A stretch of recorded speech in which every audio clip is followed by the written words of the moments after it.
어떡하지 하다가 결국은 또 지방에 끝물을 찾아 끝물을 찾아 계속 갔던 거예요. 계획이 200만 원밖에 안 하는 거예요. 만약에 그 타이밍을 놓쳐서 고점에 들어갔다고 하면 아마 저는 큰 손실을 봤을 거예요. 랭구님도 부동산 한 10년 넘게 하셨는데 네. 실패한 적도 있어요? 부동산으로? 뭐 많죠. 진짜요? 네. 저는 뭐 인터뷰 하니까 그냥 최대한 뭐 알려주려고 하다 보니까 뭐 좀 아는 척 할 수밖에 없는데 저도 어리버리했던 시절이 많다 보니까 실수 많이 했죠. 그거를 이론적으로는 안 돼요. 뭐 책 보고 이렇게 뭐 하면 안 된다 해도 그게 내가 실제 실전에서는 그냥 그걸 경험해봐야지만 알게 되는 것 같아요. 그리고 뭐 실패했던 게 엄청 많지는 않지만 특히 제가 투자했던 그 시작한 초창기 시절에 했던 것들이 대부분 다 좀 많이 아쉬워요. 제가 생각해도. 그럼 지금 돌이켜서 생각해보면 네. 뭔가 뼈와 살이 됐던 그런 사례 네. 좀 알려주세요. 뭐 일단 가장 기본적인 거는 그때 돈이 뭐 5천만 원도 없다 보니까 어떻게 하면 조금 갭을 줄여서 이렇게 하나 둘 이렇게 살 수 있을까 거기에 이제 몰입되어 있던 순간들이 있거든요. 이제 그러다 보니까 막 갭만 보고 투자한 적들이 있죠. 2012년 초 뭐 이럴 때 특히 2012년 말까지 투자의 암흑의 시대였거든요. 왜냐하면 2009년부터 10년, 11년, 12년 초까지 지방이 정말 많이 올랐거든요. 근데 수도권 같은 경우는 09년, 10년, 11년, 12년 매주 시세가 하락했거든요. 그러니까 수도권은 절대 가면 안 되고 지방은 너무 좋은데 지방이 2년 동안 다 올라버렸단 말이에요. 그러니까 서울은 못 가겠고 지방은 지금 너무 많이 올라가지고 좀 무섭고 이제 그런 상태라서 어떡하지 하다가 결국은 또 지방에 끝물을 찾아 끝물을 찾아 계속 갔던 거예요. 여기는 못 올랐네 아직. 이제 이런 지역을 찾았고 또 뭐 전세가율이 지금 전세가 이제 씨가 말라가지고 전세 놓기에도 참 좋았고 이제 그러다 보니까 봤는데 막 갭이 200만 원밖에 안 하는 거예요. 200만 원이요? 네. 투자금 200만 원이요? 네, 24평 아파트가. 충격이다. 그래서 막 지방에 있는 아파트 중에서 대구라는 지역에 가서 대구에서도 1급지가 아니라 3급지로 가서 왜냐면 1급지는 엄청 많이 올랐거든요. 3급지로 가서 흐름이 이제 딱 지금 올 차례네 이렇게 했던 지역을 물색하고 투자를 진행했었죠. 잘못됐다는 거 언제 깨달았어요? 네, 일단 제가 흐름을 보고 들어간 거라서 뭐 많이 오르고 들어간 건 아니라서 네. 사자마자 잘못됐구나 이런 생각은 아니었어요. 오히려 제가 사기 전에 전세가를 하고 제가 잔금치기 3개월 동안 거의 매가하고 전세가 똑같아졌거든요. 네. 그러면서 투자금을 더 줄일 수 있어가지고 참 내가 생각한 대로 잘했다 이런 생각했고 2년을 보유했는데 그 친구가 한 2, 3천만 원 올랐어요. 2천만 원 좀 올랐거든요. 수익률 따지면 진짜 크거든요. 1000% 아니에요? 수익률만 넣고 보면 대박이다. 저는 이제 조금 다 오래 보유하고 싶었거든요. 기본적으로. 근데 이제 입지가 안 좋은 아파트다 보니까 딱 고점 찍자마자 그때부터 하락으로 가면서 쭉 내려가가지고 샀던 금액으로 다시 돌아가는 거예요. 그게 이제 패착인 거죠. 그래서 이제 제가 했던 건 뭐냐면 하락이 쫙 되는 걸 보면서 팔 수밖에 없구나. 왜냐면 투자자들이 쑥 들어갔다가 나올 때 썰물처럼 쫙 다 나가니까 거긴 투자자가 아니면 사실은 실고자가 이렇게 막 내집만 할 곳이 아니거든요. 네. 그래서 이 가격에 그냥 팔아야 되겠다 해가지고 저도 그냥 새낀 상태로 금매로 팔아버렸어요. 결국 한 300만 원 남았나? 하여튼 네. 뭐 남긴 남았는데 이제 대신에 비용 같은 거 다 빼고 이렇게 하니까 제가 봤을 때 남는 게 거의 없더라고요. 무슨 심정이었어요 그때는? 결국은. 처음 그런 경험을 했을 때. 일단은 소액으로 투자한 건 참 좋았지만 결국은 내 손에 200만 원도 안 남았다는 거거든요. 근데 수고비까지 다 하면 사실은 빵원이에요. 네. 그래서 그냥 내가 뻘짓거리 했구나 그런 거였죠. 그리고 내가 입지가 약한 곳은 하락장에 왔을 때 그냥 이게 버티면서 계단으로 가고 또 다시 올라왔다가 계단으로 가고 이렇게 우상향해야 되는데 그게 아니라 그냥 제자리가 되는구나. 그걸 이제 그들이 목도한 거죠. 랭구님이 항상 네. 입지 중간 이상으로 가라고 그렇게 강조하셨던 이유가 있었네요. 그것만 해도 하락장에 와도 계단으로 올라가긴 하거든요. 대부분의 아파트가. 경험에서 우러나 항상 조언이셨군요. 네. 현재 기준으로는 수도권 아파트에 평당 2천짜리 이상을 사면 제 생각에는 제 자리는 되지 않아요. 그러면 이것 말고도 이거는 조금 아쉬웠다. 네. 실패했다. 이런 또 부동산 사례가 있을까요? 그것도 초창기에 했던 건데 이거는 저기 포항에 제가 했던 투자예요. 그때는 그래도 나름 3급지로 가진 않았어요. 2급지를 선택하고 나름 수요도 있는 아파트. 완전 못난이는 아니었어요. 네. 그리고 부동산 사이클 상으로도 흐름이 너무 좋았어요. 매매, 전세 동시에 쫙 상승한 타이밍이었거든요. 매매, 전세 올 땐 좋았지. 근데 항상 둘 중에 하락장이 올 때 누구부터 오는 줄 알아요? 전세가부터 떨어져요. 왜냐면 지방에 인근에 공급이 펼쳐지면서 전세가가 떨어지면서 매가가 동시에 떨어지거든요. 그게 결국은 역전세가 먼저 나요. 그래서 상승분에 대한 것들을 역전세로 고스란히 이제 내뱉게 되는 거죠.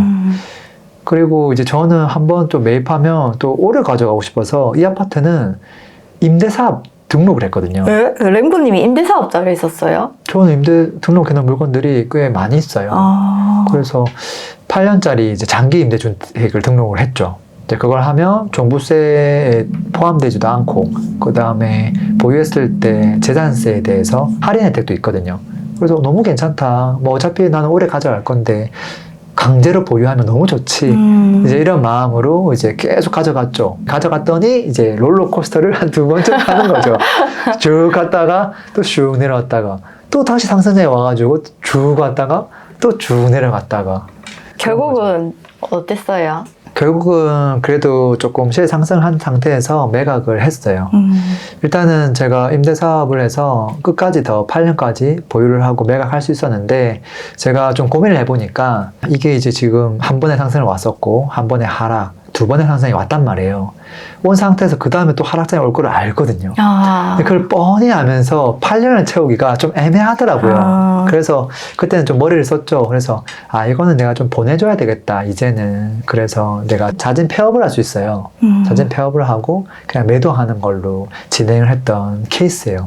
그럼 지금도 임대사업자는 등록이 되어 있는 거네요? 지금 제가 보유한 아파트 중에서 임대 등록되어 있는 것들이 아직도 많이 있어요. 근데 대부분 다 내년 초가 되면 거의 끝나요. 그럼 네. 지금 임대사업자 하는 건 어때요? 지금은 혜택들이 별로 없기 때문에 사실 메리트는 별로 없다고 봐요. 그게 아니라 뭐 무슨 다가구를 뭐 신축하거나 그런 경우는 이제 신축 판매업 이런 걸 해가지고 진행을 해서 나중에 양도세라든지 뭐 보유세 이런 것들 절세하는 건 좋다고 보고요. 그냥 아파트를 사서 임대 사업자 등록하는 거는 과거처럼 혜택이 별로 없기 때문에 굳이 필수는 아니다. 이런 생각을 하기는 합니다. 그러면 네. 두 가지 사례로 정리를 해보면 그 갭만 보고 아무거나 사지 말고 네. 입지를 모르는 경우에도 사지 마라. 이렇게 정리할 수 있겠네요. 그렇죠. 갭만 보고 사는 사람들이 지금도 많거든요. 그 다음에 또 입지를 무시하고 사는 사람도 많죠. 그 두 가지는 너무 중요한 것 같고 입지가 정말 좋은 거를 갭이 적을 때 사면 좋죠. 뭐 강남에 있는 아파트를 뭐 1억 주고 살 수 있다면 뭐 최고의 타이밍일 수 있겠죠. 갭만 보고 사면 안 되고 그 다음에 입지도 중요한데 사실 그거의 궁극적인 건 저는 타이밍인 것 같아요. 제가 그래도 큰 손실을 안 본 이유가 뭘까 생각해보면 전부 다 들어갔던 타이밍은 기가 막혔거든요. 올라갈 수밖에 없는 상황들이었거든요. 그래서 과거에 미분양이 많고 하락을 정말 많이 하고 몇 년 동안 못 오르다가 이제 올라가려고 할 때 그때 제가 대부분 샀었거든요.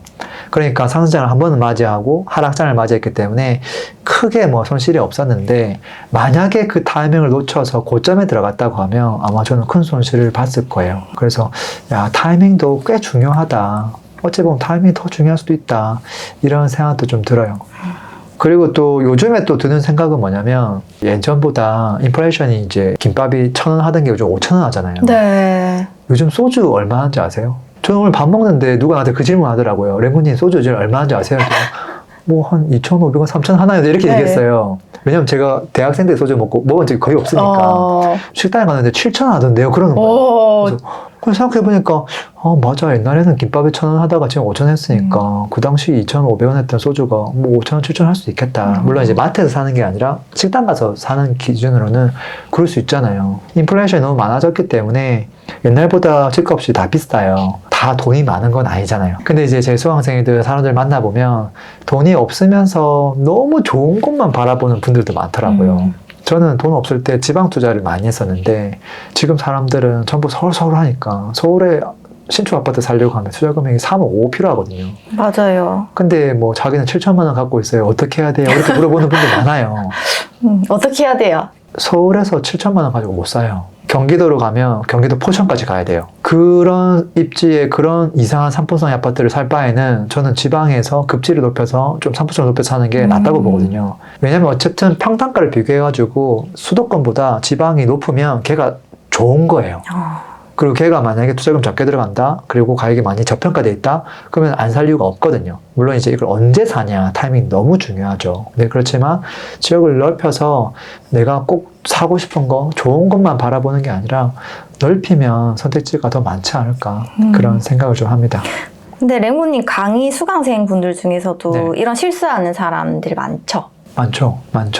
예를 들어서 지금도 아마도 한 5년 뒤에도 계속 생기지 않을까요? 제가 2023년도에 3년 동안 오프라인 강의를 한 번도 안 하다가 진짜 처음으로 오프라인 강의를 진행했었거든요. 네. 그 강의 제목이 뭐였냐면 초보자를 위한 투자 전략 강의였어요. 왜냐하면 23년도에 뭐 흐름이 싹 바뀌니까 여러분들 빨리 전략을 좀 세워야 됩니다. 지금 막 왔다 갔다 할 건데 모든 지역이 다 하락했으니까 뭐 서울로 갈 거냐, 지방 갈 거냐, 지방에 뭐 마이너스 프리미엄 붙은 거 그런 거 살 거냐, 되게 사람들이 막 어떤 느낌이었냐면 어떻게 해야 될지 모르는 상황이었어요. 지금은 교통정리가 완벽하게 됐죠. 네. 아, 서울이 답이었구나. 그걸 다 알지만 작년 초만 하더라도 이게 완전 진짜 각계전투였거든요. 근데 제가 그때 오프라인 강의에서 했던 말이 뭐냐면 서울을 봐야 됩니다. 서울이 지금 안 올랐는데 왜 지방을 봅니까? 그 이야기를 많이 했었고, 근데 그 중에 20-30%는 대구 질문을 진짜 많이 하시더라고요. 아, 맞아요. 제 주위에도 네.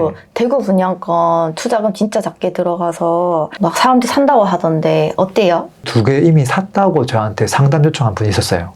그분이 잠실 살고 있었거든요. 제가 당신 같은 사람이 그걸 왜 삽니까? 제가 그랬거든요.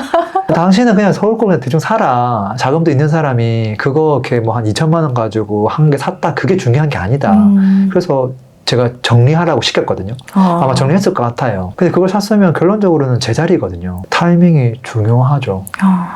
입지도 당연히 중요하고, 그리고 갭만 보는 거 의미가 없고, 네. 갭만 보는 사람이 그 대구에 가서 마피 4천짜리를 계약금 5%만 내고 현금 캐시백 500만 받아가지고 내 돈 500만 원만 넣어두면 2-3년을 끌고 갈 수 있구나. 그럼 그때 되면 무조건 오르겠구나 했는데 제자리고 서울은 엄청 많이 올랐잖아요. 아, 랭구님도 실패했었다니 제가 좀 마음이 놓이네요. 아, 그래요? 앞으로도 조금 더 실수를 많이 하도록 하겠습니다. 구독자분들도 아마 조금 오늘 마음이 놓이는 영상이었지 않나 싶습니다. 네. 갭, 입지, 그리고 타이밍을 기억해서 앞으로 부동산을 사도록 하겠습니다. 네, 고맙습니다. 네, 감사합니다. 광고 한번 하겠습니다. 집을 언제 어디에 사야 될지 고민이 많은데요. 사실 타이밍만큼 중요한 게 없죠. 언제 사느냐, 이게 너무 중요하죠. 그것들을 우리가 어떻게 손품으로 알 수 있느냐, 저평가된 단지, 시세 비교를 어떻게 해야 되는지, 이런 내용들을 집중적으로 담아둔 제가 거의 만 9년 동안 하고 있는 정규 강의입니다. 오프라인을 진행하니까요. 좀 필요하신 분들 참고하시면 좋을 것 같고요.